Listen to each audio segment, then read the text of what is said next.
Welcome to the Fantasy Football Profit Podcast, hosted by Craig Phillips and Jeff Torrey. Visit us at fantasyfootballprofit.com. And now your hosts, Craig and Jeff. Welcome everyone to the Fantasy Football Profit Podcast. I'm Craig Phillips, joined as always by Jeff Torrey. And today we're just going to talk about Tyreek Hill going to the Miami Dolphins. Kind of came out of, to me, absolute nowhere. I think to most people, no one saw this coming. This offseason's been crazy as it is, but this was just out of complete left field. Tyreek Hill, I didn't know there was issues there. Like, who would have thought that they wouldn't lock this guy up long term and keep him on the Chiefs with Mahomes? But they traded him for 5 draft picks, I believe. Crazy. I don't even know what to say right now. Yeah, I guess the first one is, well, let's talk about the Chiefs first, and then we'll get into the Dolphins because that's what everyone wants to know. But as far as the Chiefs go, the only thing I can think is they knew that wide receivers get paid. They already have a bloated budget between Mahomes and Kelsey and everyone else, right? You have to have a line, all that. So they're thinking, we can't afford this guy long term, but we can get, a crazy amount for him. Let's go ahead and do that. That is the only thing that makes sense to me. Is we have to make this for budgeting. Maybe we have him for one more year. Let's go ahead and get it done now. And then we'll have, all these draft picks. It was a good amount of capital that they got for him too. Like, they can definitely go out and try to find another wide receiver for much cheaper. Yep. Yeah. Oh, they just signed. We haven't talked about, we were going to talk about another show. They signed Juju. Right. That's huge. But yeah, I get, you know what? I mean, but he's not Tyreek, right? Like, no. Juju is definitely a downgrade. Well, he went and got Tyreek. The Dolphins then signed him to the biggest wide receiver deal of all time, beating Devontae Adams' deal, $30 million a year, which is just crazy to me. These receivers are getting lots of money, and I'm just not sure it actually works out that well. Maybe there's probably examples that I'm just not thinking of, but there's not a lot of examples of these situations really working out right now with all this huge money. So I think the Chiefs got in front of it and realized like they needed to not, get what we can right now. We'll find more receivers. They have now extra draft picks. They can draft one. There's a lot of good receivers in this year's draft. They can go get one of those guys. Maybe McCole Hardman steps up. Man, this is another offseason McCole Hardman hype. I know. Every time I'm just like, maybe Hardman. I'm kind of off of that bandwagon. This is the first time where, like, Hill leaves and I'm like, okay, there's an opening for him. But I'm still not over, like, the moon on him. I feel like he would have definitely made more of a name for himself. But you do wonder it's very difficult because all I think right now, all I can see in my mind is Tyreek Hill just running past everyone on Buffalo or whatever, giving them the peace sign as he's just faster than everyone else on the field. Hard not to put that kind of monetary value on that kind of athleticism. But I do think that with Mahomes and if they shore up and make sure that he's not going to get hit a lot, even with Juju, Kelsey, anyone they're throwing to out of the backfield, and then you throw in like McCole Hardman and Josh Gordon is still there. I know he's kind of washed up, but yeah, it feels like you would have enough to, without a doubt, be a very potent offense. Maybe you don't have that, take off the top off the defense kind of speed anymore.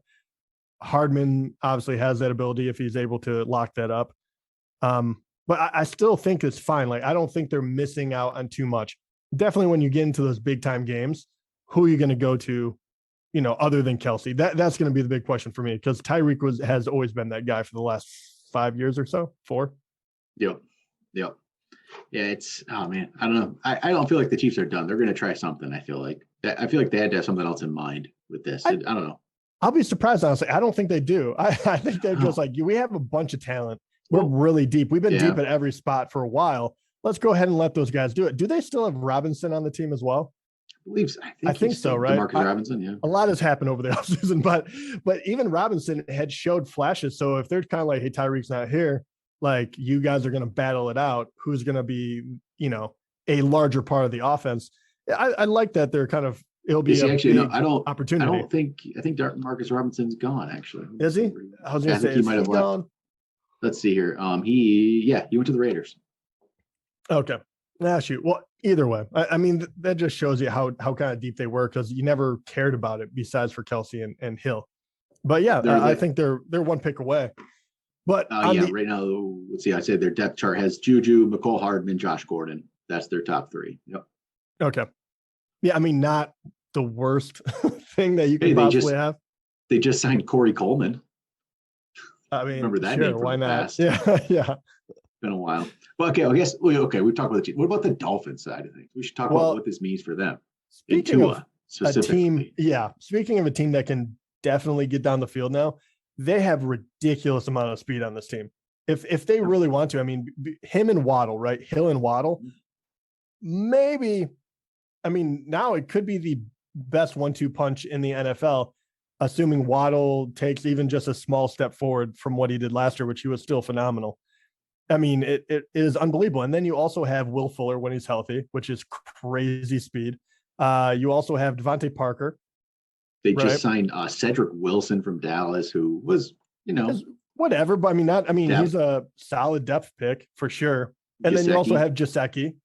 I mean, and then you have a like 3 running backs in that backfield that will be fine, right? I don't think any of them are dominant, but there is no reason this offense should not be good, which is a whole lot of pressure on Tua. So either they truly believe in him, or they're setting the stage to say, if you fail, now we can go out and get another guy, because what QB is not going to want to come to Miami with these kind of weapons?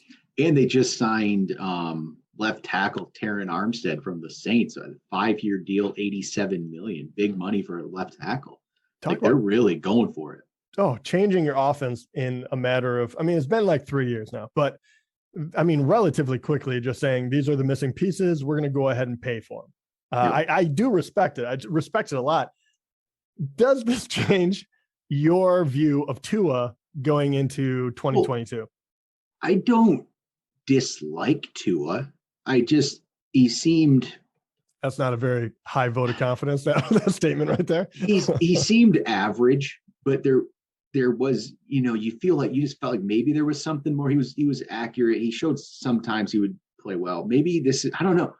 With Tyreek, if you can't get it done with Tyreek Hill, with Jalen Waddle, with Devontae Parker, with Gesicki, with your 3 running backs you have, with your new offensive line, if you can't get it done with that, you can't get it done. So this is going to be, but here's what Miami's going for. I believe they probably have 2 years left of Tua on the rookie deal.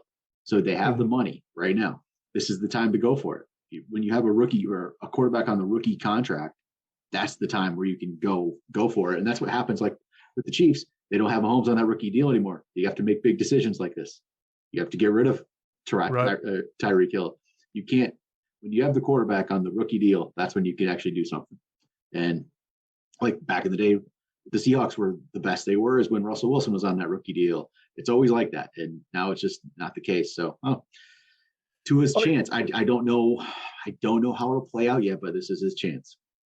Where are you thinking? Like, he's not a starter, right? In fantasy, no, a top 10. He's not a top 10 quarterback. No, this could get him closer to 15. Does it make it interesting enough for you to grab a second QB if he's still around, say in a late draft situation? I think, it does actually. This is because you could see a scenario where it all clicks, where it all comes together. He's been hurt. He was hurt a lot.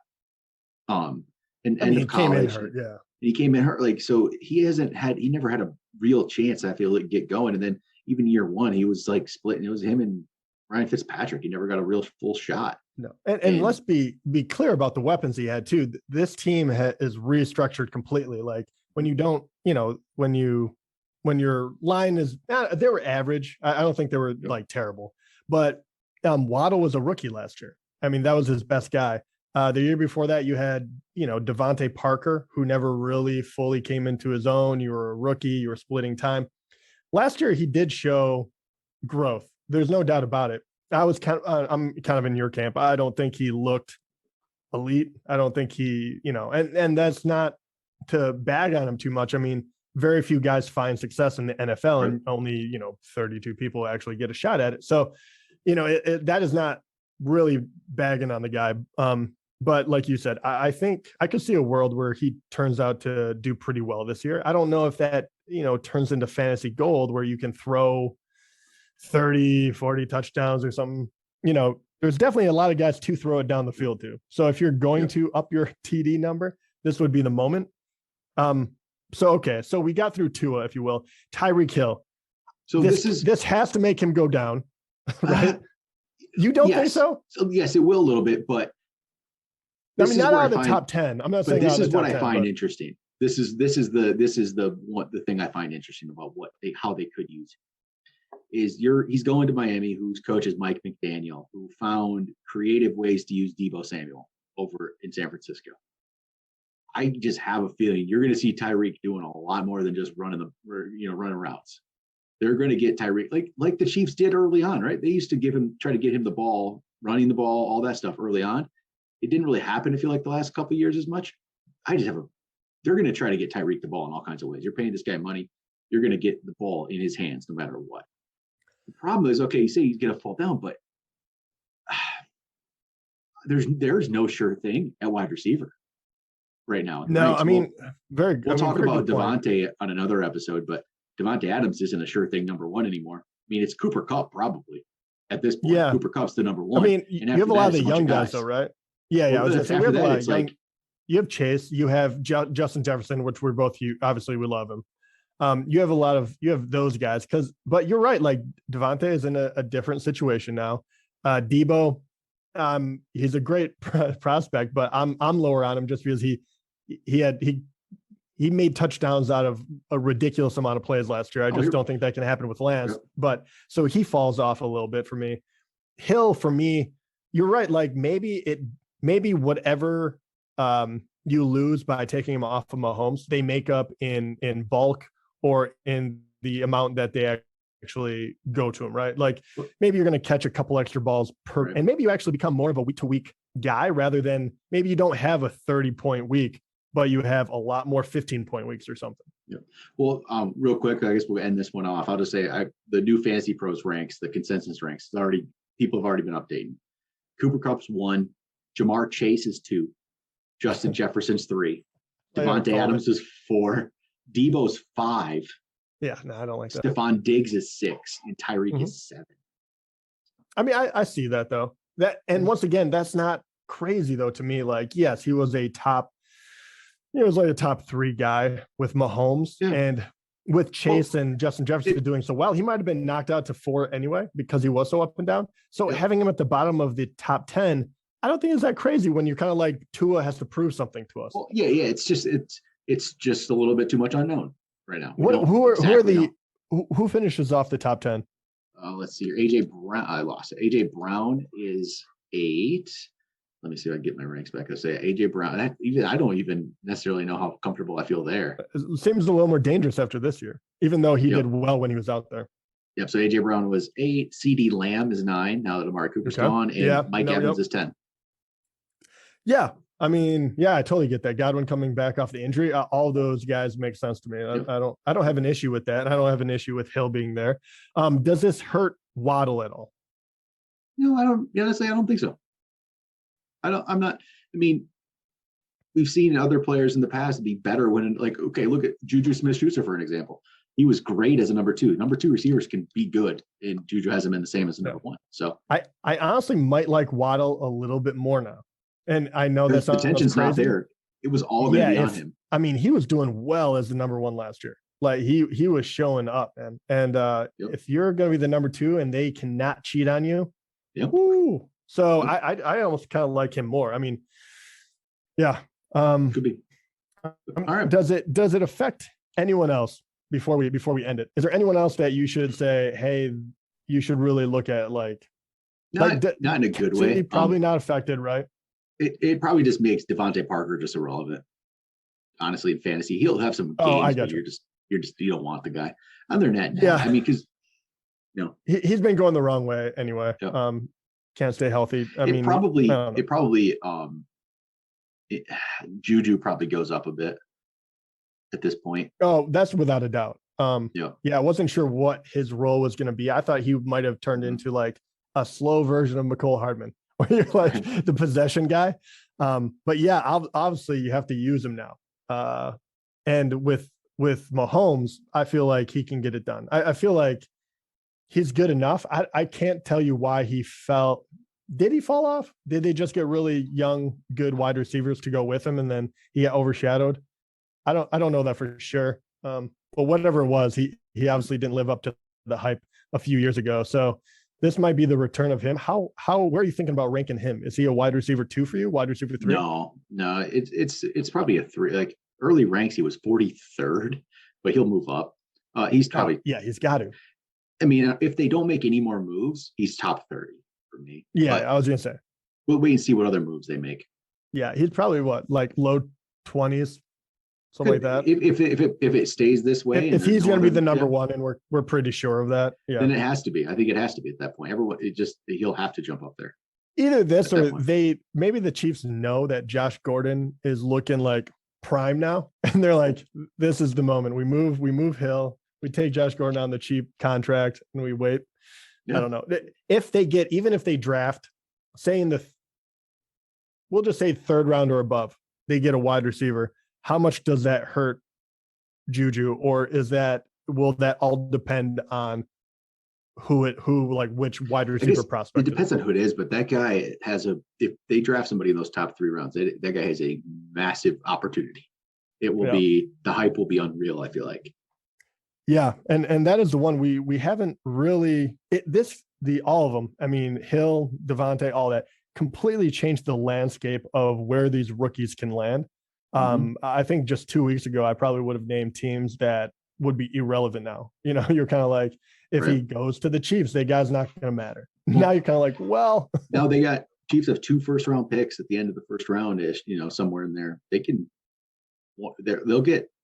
get one good receiver at those spots. There's good one. There'll be good receivers. Oh, and they're really, really deep. The wide receivers this year. So it'll be very interesting to see.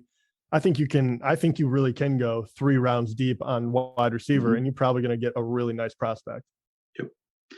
All right. Well, there's Tyreek Hill talk, Chiefs talk. We'll be back with another episode here soon. We'll talk to Sean Watson on the next show. How about that? Another big move of many this offseason. That'll be it for today. Talk to you guys next time.